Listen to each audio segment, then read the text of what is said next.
से प्लांट लगे हुए प्लांटर में अगर मॉसपोल लगाना है तो प्लांट में बहुत ज़्यादा पानी डालिए, मिट्टी एकदम गीली हो जाए, दबा करके धसा के नीचे तक मॉसपोल को ले जाइए, प्लांट को टाई कर दीजिए। इस वीडियो में आगे देखेंगे कि मॉसपोल में फर्टिलाइजर्स कौन सा और कैसे ऐड करें, कॉयर पोल और मॉसपोल में क्या फ़र्क होता है। नमस्कार, आप देख रहे हैं गार्डनिंग एस्थेटिक्स। मैं हूं अनीता दिनेश।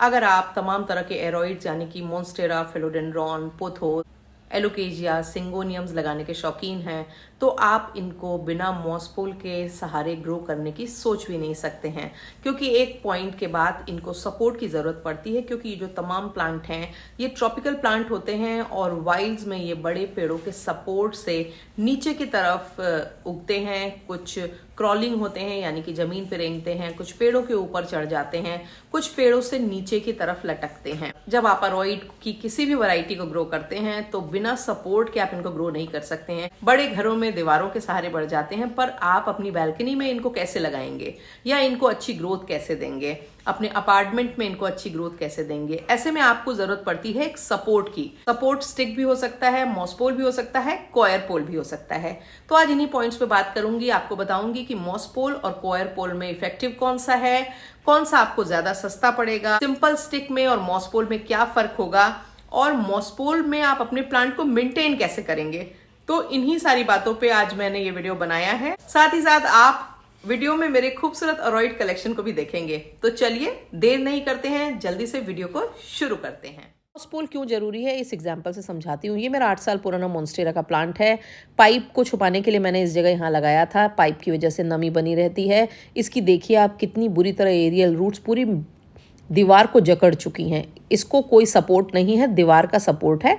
पर चाहे आंधी आए, तूफान आए, कुछ भी हो, ये कभी भी अपनी जगह से टस से मस नहीं हो रहा है। और यही काम इन तमाम प्लांट्स के संग मॉसपोल कर रहे हैं। क्योंकि अगर आपको अपने कंटेनर्स को दीवार के सहारे नहीं रखना है, आप पेड़ पे उनको नहीं चढ़ा पा रहे हैं, पर जितने भी एरोइड्स हैं इनमें ज़्यादातर की टेंडेंसी होती है जैसे ही उनको एक्स्ट्रा न्यूट्रिएंट मिलेंगे उनकी पत्तियां बड़ी होने लगती हैं। जैसे प्लांट मैच्योर होता जाएगा उसको ज़रूरत से ज़्यादा न्यूट्रिएंट चाहिए होंगे, और अगर न्यूट्रिएंट मिले तो पत्तियां शाइनी और बड़ी होंगी, और अगर ऐसा नहीं होगा तो फिर आपकी पत्तियां छोटी नॉर्मल रह जाएंगी। मॉसपोल की जो ज़रूरत है वो विजिबली आपको लगता होगा कि मॉसपोल का काम है प्लांट को सपोर्ट देना। बिल्कुल सही बात है। जब दीवार पे या फिर मॉसपोल पे या फिर किसी पेड़ पे मनी प्लांट चढ़ा होता है तो उसकी पत्तियां काफ़ी बड़ी बड़ी हो जाती हैं, क्योंकि उसको एडिशनल न्यूट्रिएंट्स मिल रहे होते हैं जिसकी वजह से उसकी पत्तियां खा पी के एकदम तंदुरुस्त हो जाती हैं। अब मॉसपोल का काम क्या है? सबसे पहला काम है प्लांट को अनरूली नहीं होने देना, क्योंकि ये तमाम जो एरोइड्स होते हैं वो इनकी टेंडेंसी होती है अनरूली होने की। जैसे आपने सिंगोनियम के केस में ऑब्जर्व किया होगा, जब आप सिंगोनियम पॉट में लगाते हैं तो कुछ दिन तो वो बहुत अच्छा लगता है, कुछ दिन के बाद वो एकदम बेतरतीब होने लगता है, वो अपने आकार को खो देता है और भद्दा दिखता है। अगर इस प्लांट को आप मॉसपोल पे लगा देंगे तो ये एक डायरेक्शन में उसी के सहारे बढ़ेगा। एक्स्ट्रा जो ग्रोथ होगी उसको आप ट्रिम करके नए प्लांट बनाते रहेंगे और धीरे धीरे वो पूरे मॉसपोल की वजह से काफ़ी खूबसूरत और थिक लगने लगेगा, जो विजुअली भी अच्छा लगेगा। अगर आप इंडोर्स में रखना चाहेंगे तो भी अच्छा लगेगा और शेप में दिखाई देगा। दूसरा इंपॉर्टेंट काम है एडिशनल न्यूट्रिएंट प्रोवाइड करना प्लांट को। मॉसपोल को मैं ये मानती हूँ कि वो पॉट का एक्सटेंशन है, यानी कि पॉट को आपने ऊपर तक पहुंचा दिया है। अगर आप 3 फीट का मॉसपोल लगाते हैं, आपका पॉट मान लीजिए 3 फीट का हो गया। आप 6 फीट का लगाते हैं, आपका पॉट 6 फीट का हो गया। प्रैक्टिकली ये आप नहीं कर सकते हैं, पर मॉसपोल लगा के आप ऐसा कर सकते हैं, क्योंकि एरोइड्स की जो रूट्स होती हैं, फिलोडेंड्रॉन हो, पोथोस हो, कोई भी प्लांट ऐसा, इनकी रूट्स पेनिट्रेट कर जाती हैं आपकी मॉसस्टिक के अंदर और वहाँ से वो न्यूट्रिएंट्स लेने लगती हैं और प्लांट की सेहत बेहतर होती है, उसकी ग्रोथ बेहतर होती है। जबकि अगर आप उसमें मॉसपोल नहीं लगाएंगे तो आपको आपका प्लांट हैप्पी नहीं दिखेगा, एक पॉइंट के बाद ख़राब होने लगेगा, अच्छे से ग्रो भी नहीं करेगा। अब मैं क्या करती हूँ, मैं हमेशा मॉसपोल्स में इस तरह से ग्रोथ बूस्टर फर्टिलाइज़र डालती रहती हूँ।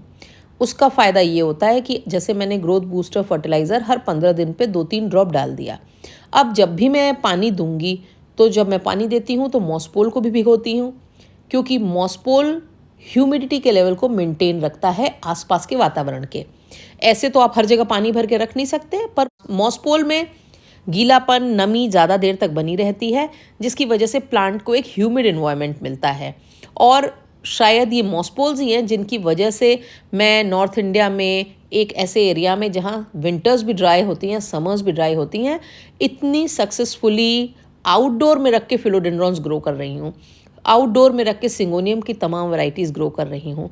उसका बहुत बड़ा कारण है कि ये मेरे प्लांट को एक्स्ट्रा मॉइस्चर प्रदान कर रहे हैं, न्यूट्रिएंट्स प्रदान कर रहे हैं और उसको अनरूली होने से भी रोक रहे हैं। आप इसमें देख रहे होंगे कि मैंने कुछ ऐसे फिलोडेंड्रॉन वैरायटीज़ में भी मॉस्पोल लगाए हैं जिनको कि बेसिकली सपोर्ट की ज़रूरत नहीं है। ये फिलोडेंड्रॉन रोजो कॉन्गो है और इसको ज़रूरत नहीं होती है मॉस्पोल की, पर मैंने इसमें लगाया है। क्यों लगाया है? सो दैट कि पत्तियाँ बड़ी और हेल्दी हो जाएं। जब मॉस्पोल में जड़ें चली जाती हैं तो उससे एक्स्ट्रा न्यूट्रिएंट मिलते हैं और पत्तियाँ बड़ी बड़ी होने लगती हैं। ये एक्सटेंशन ऑफ पॉट होता है। पॉट की मिट्टी को आप ऊपर वर्टिकली नहीं ले जा सकते हैं, इसलिए आप मॉसपोल में मॉस या कॉयर करके आप उसको ऊपर ले जाने का काम करते हैं। एक चीज़ बहुत इंपॉर्टेंट है कि गर्मियों में प्लांट को आप सारा दिन पानी नहीं दे सकते हैं, पर इन प्लांट को जैसे ही आप पानी डालेंगे थोड़ी देर बाद पानी इवेपोरेट हो जाएगा और ये प्लांट डल लगने लगेंगे, ख़राब होने लगेंगे। जबकि आपने अगर अच्छे से इस तरह से मॉसपोल में पानी भर दिया तो आपके प्लांट को सारा दिन पानी मिलता रहेगा और वो इस गर्मी को झेल जाएगा।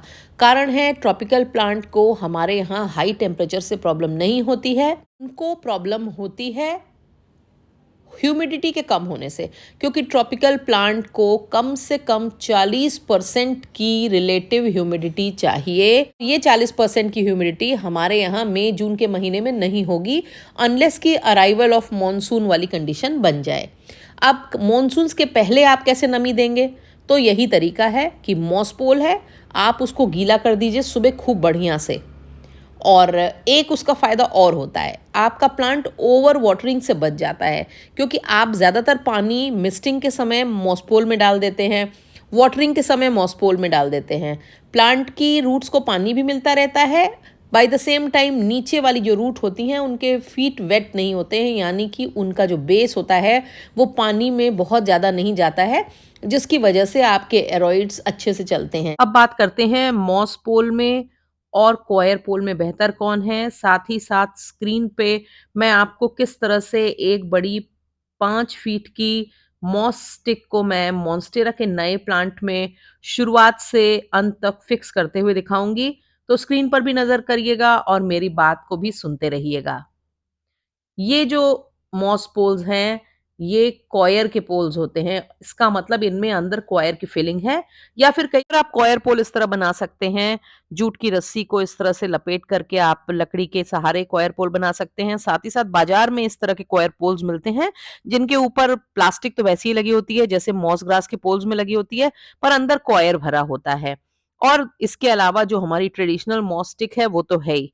मॉस स्टिक कॉयर स्टिक्स के मुकाबले थोड़ी एक्सपेंसिव होती है, क्योंकि मॉस ग्रास की कीमत कॉयर के मुकाबले ज्यादा होती है, पर ड्यूरेबल कॉयर वाले पोल्स ज्यादा होते हैं। और सपोर्ट देने के लिए और मॉइस्चर को मेंटेन रखने के लिए कॉयर पोल भी मॉस पोल जितने ही इफेक्टिव हैं। कॉयर पोल मॉस पोल से ज्यादा ड्यूरेबल होते हैं, यानी कि ज्यादा लंबे समय तक चलते हैं। पर मेरा अपना मानना यह है कि मॉस पोल में जो मॉस ग्रास होती है, जब हम उसमें कोई न्यूट्रिएंट बाहर से डालते हैं तो वो उसको एब्जॉर्ब कर लेती है। और मैं ये मानती हूँ कि कॉयर पोल्स जो होते हैं वो बेसिकली डेड होते हैं, और जो मॉस्टिक्स होती हैं उनमें मॉस ग्रास जो होती है वो एक्टिवेटेड होती है, यानी कि वो न्यूट्रिएंट्स को लेने के बाद काफी समय तक न्यूट्रिएंट्स उसमें बसे रहते हैं। तो जब रूट्स पेनिट्रेट करती हैं तो उनको अच्छी तादाद में भोजन मिलता है।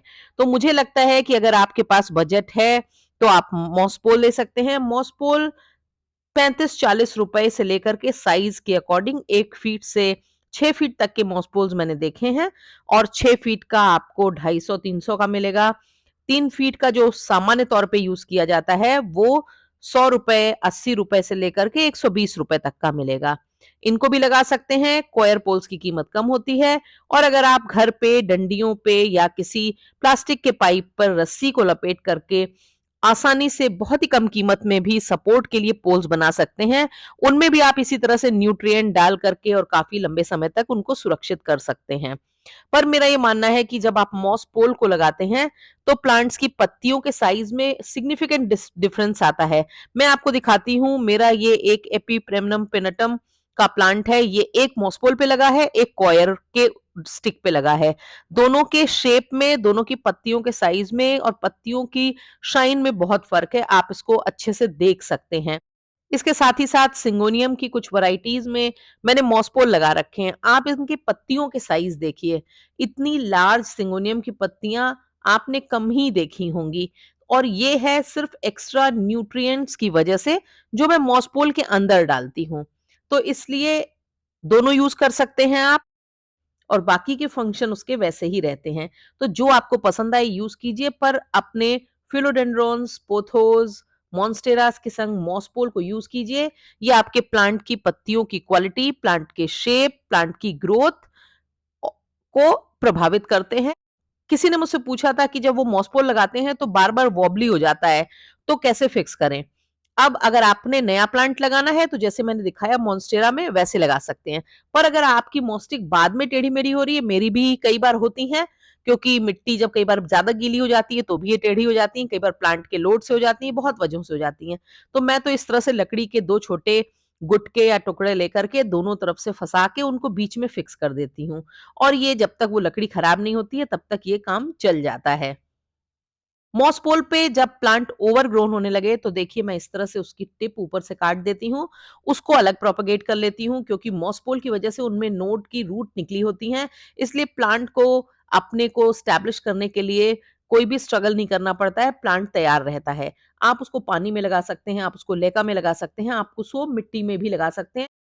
मेरे चैनल को सब्सक्राइब कर लीजिए, बेल आइकन ज़रूर दबा दीजिएगा ताकि गार्डनिंग से जुड़े हुए मैं जो भी अपडेट करती हूँ वो झटपट आप तक पहुँचे। मेरे वीडियोस अगर पसंद आते हो तो उनके लिंक अपने गार्डनिंग लविंग फ्रेंड्स के साथ जरूर शेयर किया करें और वीडियोस पसंद आने पर उन पर लाइक करना और कमेंट करना बिल्कुल मत भूला करें।